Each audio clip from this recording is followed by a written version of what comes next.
Tudo bom, pessoal?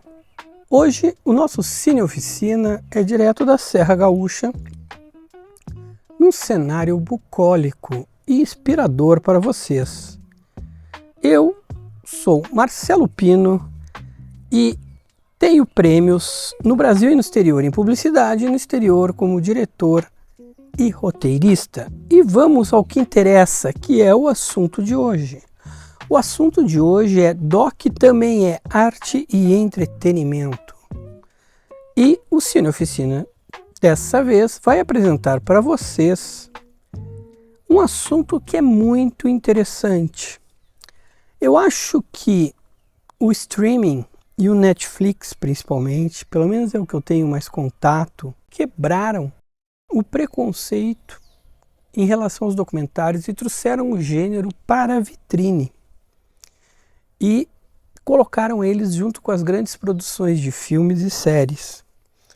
Hoje a gente vê documentários entre os grandes filmes, vê com frequência, as pessoas discutem, recomendam, tá?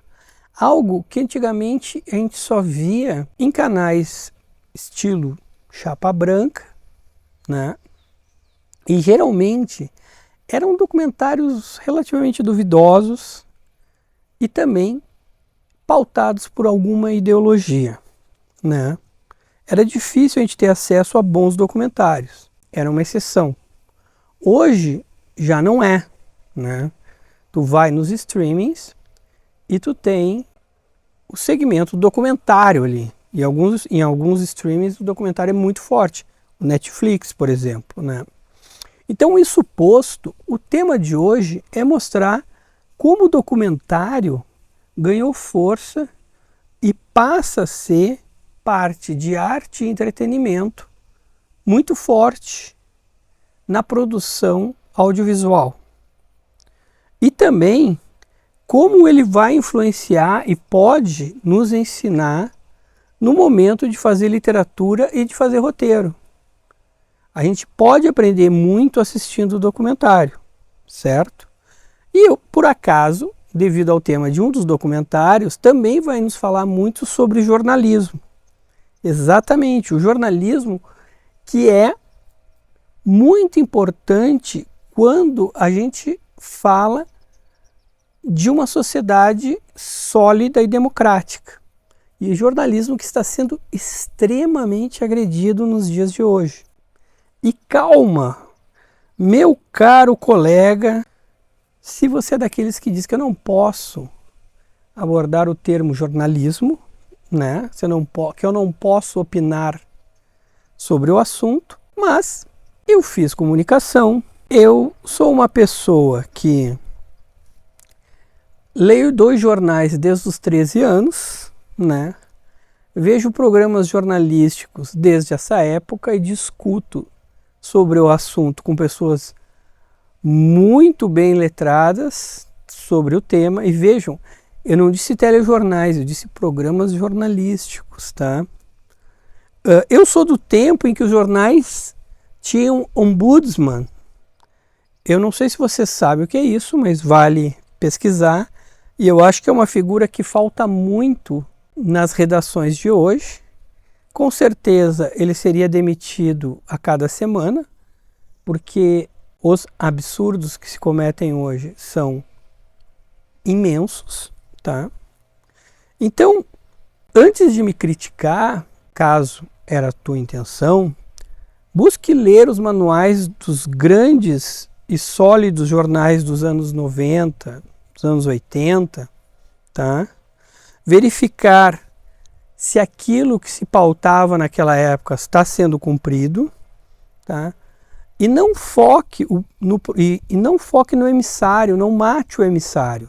Foque no problema e busque encontrar uma solução, tá? Essa é a intenção. Eu me encanto com o jornalismo, eu estou lutando pelo jornalismo, apesar de não ser do jornalismo, e é por isso que eu faço esse tipo de comentário, tá? Então, antes de agir, pense, faça algo para construir, algo como eu pretendo fazer aqui. Então, vamos nessa. Então, voltando ao nosso tema, Eu queria falar de 2 documentários que eu acabei de ver, que estão no Netflix, quem quiser procurar. Quais são os documentários? Assassinato em Mônaco e Seymour Hersh. Deixa eu ver o nome de novo para não vacilar. Seymour Hersh, Em Busca da Verdade, olha só. E aí é que está o ponto que vai gerar toda a polêmica, espero que não. Espero que a gente chegue num denominador comum, onde o bom jornalismo é importante, o jornalismo investigativo e a busca pela verdade também. Vocês vão ouvir alguns cães latindo, afinal estamos em meio à natureza, né, com casas ao redor e faz parte da brincadeira. E nós vamos começar pelo assassinato em Mônaco, né? E vamos deixar a polêmica para o final, que é mais saboroso. Então, começando pelo assassinato em Mônaco, né? Ele trata do misterioso e não elucidado ainda por completo do assassinato do grande banqueiro Safra. Exatamente, da morte do banqueiro Safra. Vocês lembram do Banco Safra? O banqueiro possuía uma esposa brasileira, a dona Lili Safra. Exatamente. Bom, o documentário ele é muito bem estruturado, ele tem uma pegada de entretenimento, mas não é apelativo. Quando eu digo uma pegada, é uma pegada de entretenimento de forma positiva. Ele se atém aos fatos, mas ao mesmo tempo ele te encanta. Daí ele é muito bem produzido. Tá? O que demonstra um belo talento do diretor e também um talento do roteirista, certo? Para quem quer anotar todos os detalhes, ele foi dirigido pelo Hodges Guthrie e teve o roteiro escrito por Sam Hobkinson. Hobkinson.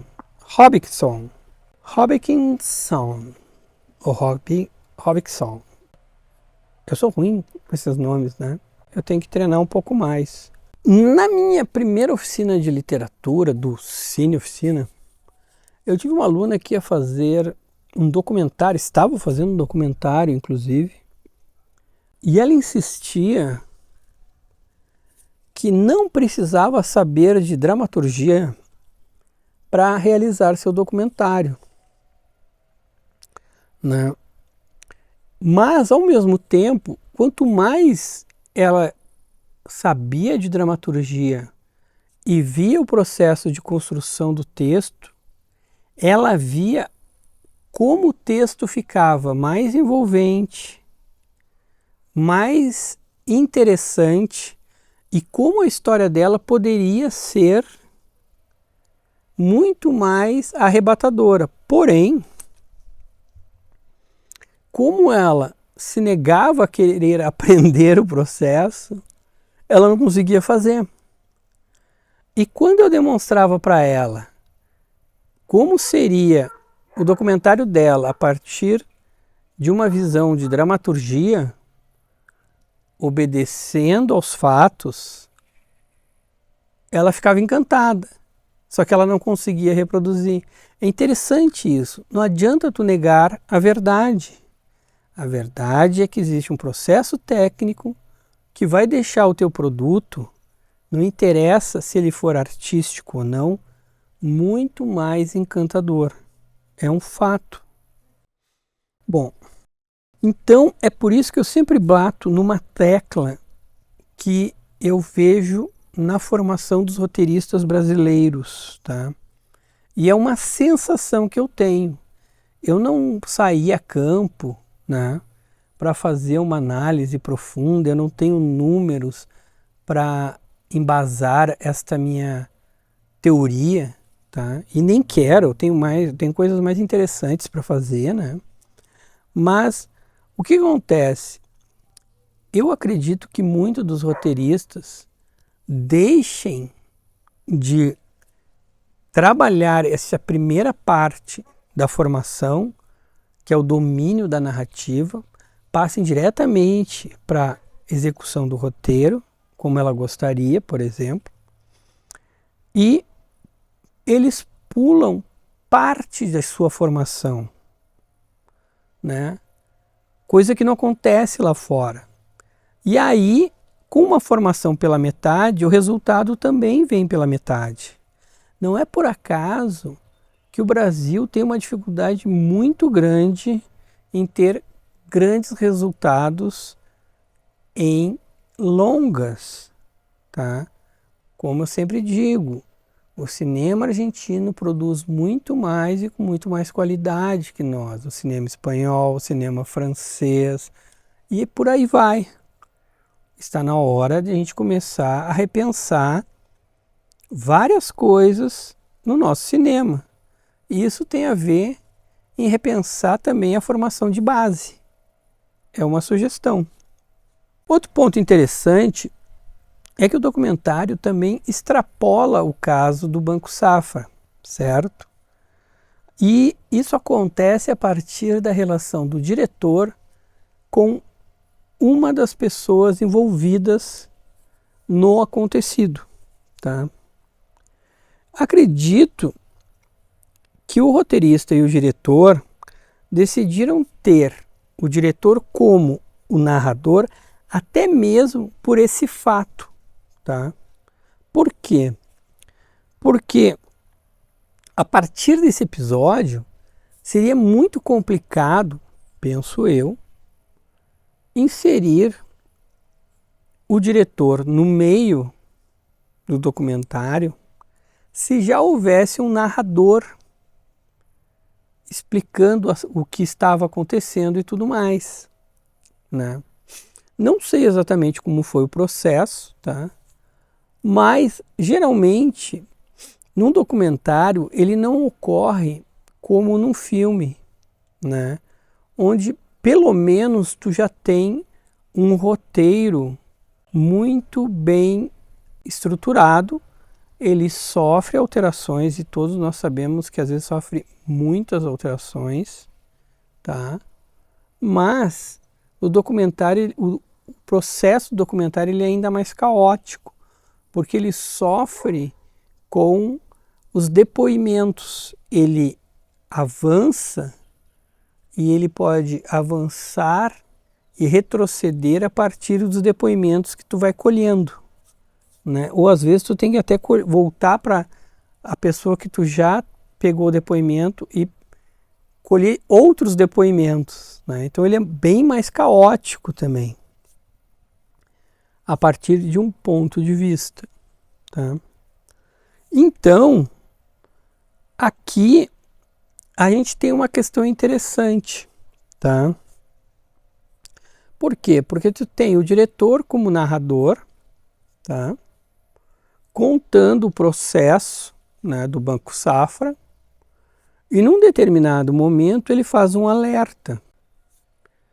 Ele não só faz o alerta de que há um acontecimento além do Banco Safra com um dos envolvidos, mas ele também faz um alerta no sentido de que ele também estava se sentindo pressionado, em dúvida,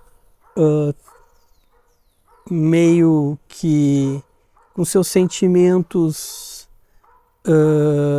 como direi, ele tinha se envolvido com essa pessoa, se envolvido emocionalmente, não tem nada de romance nem nada, pelo contrário, mas ele criou um vínculo com aquela pessoa, né? E quando acontece esse novo fato, isso perturbou ele, né? E uma das questões que a gente precisa ter muito claro como diretor e como roteirista é se manter afastado dos fatos. Tu tem que ter um certo distanciamento daquilo que tu está filmando, que tu está produzindo, para que aquilo seja realmente puro, aquele material tenha, não seja afetado pelos teus valores. No documentário, tu quer que as pessoas tragam aquilo que elas sentiram, a verdade, e tu não quer induzir nada em relação aos fatos. E tu não deve induzir nada, né? Então, a primeira questão. Essa é a primeira questão. Tá? Então, tu não pode te envolver com as pessoas, tu não pode transmitir ou fazer perguntas que gerem respostas, levando o teu documentário para uma solução específica, né? Tu tem que ter o maior distanciamento possível. E quando acontece isso que o diretor relata, é muito importante ele se dar conta para poder agir a respeito disso. E foi isso que ele faz no documentário. Ele alerta, inclusive, ao espectador, porque ele fala isso. E depois, como é que ele resolve isso no documentário? Quando ele vai entrevistar de novo essa pessoa, claramente ele faz perguntas estratégicas onde ele mostra que ele quer quebrar esta dúvida, que ele entendeu que estava envolvido em nível de amizade, em nível de confiança, e que pelas perguntas ele queria deixar tudo bem claro para o espectador. Tá? Então ali a coisa se resolve na frente das câmeras. Isso que é muito interessante também no documentário. Tá? E é claro que quando a gente fala de documentário, é diferente da ficção. Num documentário, é mais fácil tu ter algum tipo de envolvimento com o teu conteúdo e com os teus interlocutores. Por quê? Porque muitas vezes tu tá ligado diretamente à fonte da informação, que são as pessoas que viveram aquilo, né? E tu, diretor, ou roteirista, ou às vezes até o roteirista é o diretor também, tá ligado diretamente com essas fontes, tá? Então, às vezes, é muito difícil tu não te envolver, tá? Porém, quando a gente vai para ficção, tá? E aí tem a regra que é muito clara. Na ficção, tu não pode, em hipótese alguma, tá? Deixar que o narrador, tá? Sendo tu o narrador, um narrador externo, que os teus valores interfiram na trama. Isso não pode acontecer em hipótese alguma, porque será o fim da tua trama e da tua ficção, tá? E aí, qual é a solução para isso se for o caso da ficção? A solução será você parar no momento em que se dá conta disso, no momento em que tu te dá conta que tu, enquanto narrador externo, tá, está atuando sobre a trama, tá, e colocando os teus valores, tu tem que parar, avaliar o que está acontecendo, voltar até o momento da trama em que a trama ainda estava pura e reiniciar. E não mais te envolver e deixar os teus valores atuarem sobre a trama. Isso é extremamente importante, tá? Porém, tu só vai conseguir fazer isso se tu dominar a dramaturgia, a narrativa e a técnica. E é o que aconteceu nesse documentário. Tanto o roteirista como diretor, provavelmente ambos dominavam profundamente a técnica, a narrativa e a dramaturgia. Tanto que o diretor, ele alerta o que está acontecendo e ele toma a decisão certa para, na frente das câmeras, resolver a questão. Porém, ele só faz isso porque ele domina. Senão, ele não faria. Então, isso é muito importante. Se tu não domina a técnica, tu vai errar e não vai te dar conta. Por isso, é muito importante tu dominar as técnicas independente do estilo que tu pretende executar. Seja documentário, seja ficção, não interessa. Tem que conhecer a técnica. Agora veja o quanto a gente pode aprender de técnica simplesmente assistindo um documentário. E técnica de literatura, de roteiro, de entretenimento, de narrativa. Então, a gente está se divertindo, a gente está absorvendo um conteúdo interessante e, ao mesmo tempo, a gente está aprendendo sobre técnica de narrativa. Nosso cachorro, ele é muito, não é nosso, é do cachorro do vizinho, né? Ele é muito participativo, gente. Então agora, o que eu vou sugerir para vocês fazerem? Assistam Assassinato em Mônaco, observem esses pontos que eu comentei com vocês, vejam se vocês observam coisas novas que eu não observei. E muitas vezes acontece. Eu vejo um ponto, mas não percebi outro. E vocês vão perceber. E aí escrevam para a gente que é legal isso, é legal essa troca. Por isso que nós estamos aqui, tá? Então, vejam o documentário, escrevam para a gente, tá? E agora relaxem um pouco, porque para a gente falar do Seymour, a gente vai falar na segunda parte, para não pesar muito. A gente se encontra em breve. Valeu!